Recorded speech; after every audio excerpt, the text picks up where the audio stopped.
आपकी मदद की अल्लाह ताला के हुक्म के मुताबिक, और उधर से हुक्म सादर हुआ और आपकी मदद होना शुरू होगी। तो उसी वक्त आप घर में आएँ, सजदा करें, दुआएँ दें, अल्लाह ताला के हज़ूर में गिड़गिड़ाएँ कि आपने मेरी सारी ख्वाहिशात पूरी कर दी हैं, और जो मेरी हाजतें थी वो भी पूरी हो गई हैं, और उसमें आप अल्लाह का शुक्र अदा करें। तो इस तरह के जब काम होते हैं, एक औरत थी, वो कहती है कि मैं अपनी बेटी को जब भी लेके जा रही हूँ तो रिश्ता नहीं होता। सामने वाले जब देखते हैं कि रिश्ता जी हमें कबूल है, मगर जब मुलाकात होती है तो रिश्ता नहीं होता। लड़का जो है वो सोच में पड़ जाता है, लड़का टाइम मांगते हैं, जितने भी लड़के आए हैं उसकी लाइफ में जो उसको देखने, लड़की बहुत अच्छी है, मगर लड़के जब भी आते हैं, देखते हैं, बात करते हैं, जैसे कि इस्लाम में जायज़ भी है कि आप अगर किसी के साथ शादी करना चाहते हैं तो उससे बात कर सकते हैं। जब बात करते हैं तो उसके बाद क्या होता है कि वो जनाब लड़का जो है ना थोड़ा टाइम मांगता है, उसके बाद फिर वो अपनी वालदा को भी कह देता है कि मैं ज़रा सोच रहा हूँ, इधर ये खामी है, वो खामी है। लड़की के अंदर खामियां निकालनी शुरू कर दी। जब लड़की को पता चला तो फिर लड़की ने भी, ज़ाहिर है हर अमल का रद्द अमल होता है, फिर लड़की ने भी आगे से बताया कि लड़के के अंदर क्या क्या खामी है। तो फिर उन खामियों को उन्होंने जब देखा कि ये तो जनाब वाक़ई लड़की भी ठीक कहती है, पहले तो लड़की बोली नहीं, उसने बोला ठीक है, जैसे मेरे माँ-बाप पेरेंट्स फैसला करेंगे मुझे कबूल है।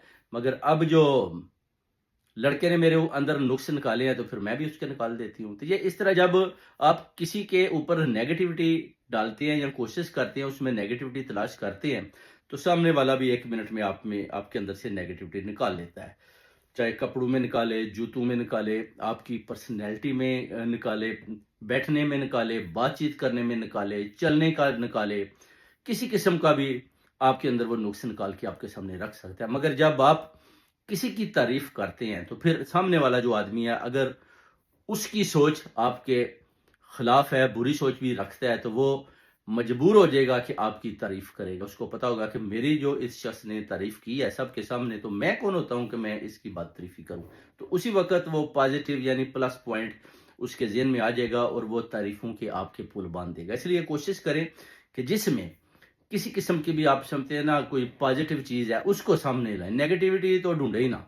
अगर नेगेटिविटी ढूंढेंगे तो फिर तो आपका ईमान ही अल्लाह ताला से ख़त्म हो जाएगा। यानी आपने पॉजिटिविटी ढूंढनी है और पॉजिटिविटी ही तलाश करनी है और पॉजिटिव पैगाम ही देना है, तो वही आपकी जीत है। अगर आप नेगेटिव देंगे तो फिर उसका अमल का रद्द अमल जो है ना वो बड़ा ख़राब आएगा, और फिर उसका जो सिल है वो भी आपको अच्छा नहीं मिलेगा। तो ये सारी चीज़ें जो आपने याद रखनी है, और जैसे जैसे मैं बता रहा हूँ इंशाल्लाह आप वैसे वैसे करते जाएं, फतह आपकी होगी इंशाल्लाह ताला। और सारे जितने भी जादू के सिस्टम निज़ाम है इंशाल्लाह उनसे मैं खुद निपट लूँगा। बहुत